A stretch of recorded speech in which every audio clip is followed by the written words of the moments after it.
So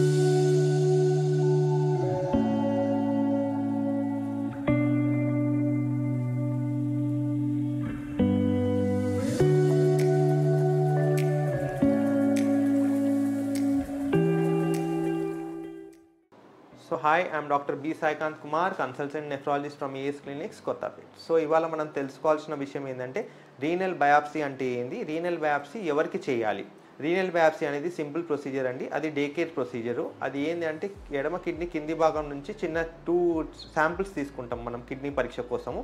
దీనివల్ల మనకి ఏం తెలుస్తుంది అంటే లోపల ఏం ఫంక్షనింగ్ అనేది దేని మీద ఎఫెక్ట్ పడ్డది, కిడ్నీ లోపల చాలా భాగాలు ఉంటాయి అన్నమాట. గ్లోమ్లై ఉంటాయి, ఇంటెస్టిషియం ఉంటుంది, ట్యూబుల్స్ ఉంటాయి, వాస్కులర్ ఉంటుంది, వాస్కులర్ స్ట్రక్చర్స్. వీటిలో ఏ భాగం మీద కిడ్నీ మీద ఎఫెక్ట్ పడ్డదో తెలుసుకోవడానికి అవకాశాలు ఉంటాయి. సో ఇది ఎవరికి చేస్తారంటే అన్ఎక్స్ప్లెయిన్ రీనల్ ఫెయిల్యూర్, అంటే కిడ్నీ సమస్య ఎందుకు వచ్చిందో మనకి తెలియకుండా సడన్గా కిడ్నీ సమస్య వచ్చిన వాళ్ళకి, ఏ కారణం లేకుండా, ఇన్ఫెక్షన్స్ అలాంటి ఏ కారణం లేకపోయిన వాళ్ళకి చేస్తాం.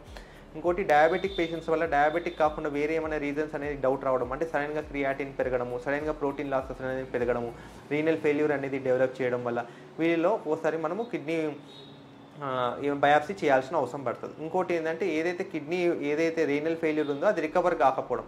కొందరికి ఏంటంటే మోర్ దెన్ 3 వీక్స్ పడుతుంది. నార్మల్గా కిడ్నీ ఫెయిల్యూర్ ఉన్న వాళ్ళకి 1 to 2 వీక్స్లో జనరల్లీ కిడ్నీ ఫంక్షనింగ్స్ అనేది రికవర్ అవుతాయి. ఒక్కోసారి మనకి తెలియకపోవడం వల్ల, ఏ కారణం వల్ల కిడ్నీ ఫంక్షన్ తెలియదు, ఎక్కువ రోజులు అవసరం పడుతుంది, డయాలసిస్ లాంటిది, రీనల్ ఫెయిల్యూర్ అనేది రికవర్ అవ్వట్లేదంటే వాళ్ళలో కూడా బయాప్సీ చేసే అవకాశాలు ఉంటాయి.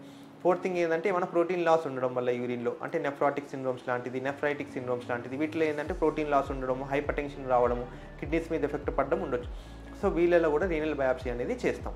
ఈ బయాప్సీ అనేది మరి ఏమైనా కాంప్లికేషన్స్ ఉంటాయంటే చాలా రేర్ అండి. కాంప్లికేషన్స్ వెరీ రేర్ కాంప్లికేషన్స్ ఉంటాయి. ఎందుకంటే చెప్పాను కదా, ఈ డే కేర్ ప్రొసీజర్ చేసిన తర్వాత కొద్దిగా 6 to 8 hours రెస్ట్ తీసుకోమంటాము. ఎక్సర్సైజ్ అలాంటిది చేయొద్దంటాం, వెయిట్ లిఫ్టింగ్స్ అలాంటివి చేయొద్దంటాం, ఏమైనా అగ్రెసివ్ డీహైడ్రేషన్ అలాంటివి కాకుండా చూసుకోమని చెప్తాము.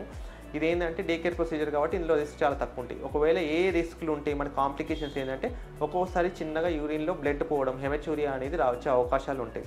ఇది వచ్చినా కూడా జనరల్గా 24 hours సబ్సైడ్ అవుతుంది. ఇంకోటి ఏంటంటే పెరిరీనల్, ఒక్కోసారి కిడ్నీ చుట్టూ మనం కిడ్నీ బయాప్సీ చేసినప్పుడు దాని చుట్టూ కొద్దిగా రక్తం గడ్డగట్టే అవకాశాలు ఉంటాయి. పెరిరీనల్ హెమటోమా అంటారు. ఇది ఒక్కోసారి ఉన్నా కూడా చిన్న సైజు ఉంటుంది, సెల్ఫ్ రిజాల్వింగ్, తర్వాత మెల్లిగా కొన్ని రోజులు అయిన తర్వాత అది ఆటోమేటిక్గా రిజాల్వ్ అవుతుంది. లైఫ్ థ్రెటనింగ్ కాంప్లికేషన్స్ ఏమైనా ఉన్నాయంటే ఒక్కోసారి ఈ హెమచూరియా అనేది ఎక్కువ ఉండడం వల్ల, బ్లీడింగ్ టెండెన్సీస్ ఎక్కువ ఉన్న వాళ్ళకి, ఇలా ఎక్కువ ఉండడం వల్ల వాళ్ళకి ఎంబలైజేషన్స్, ఎక్కడి నుంచి అయితే బ్లీడింగ్ అవుతుందో అది ఎంబలైజేషన్ చేయాల్సిన అవసరం పడుతుంది. కానీ ఇది వెరీ వెరీ రేర్ అండి.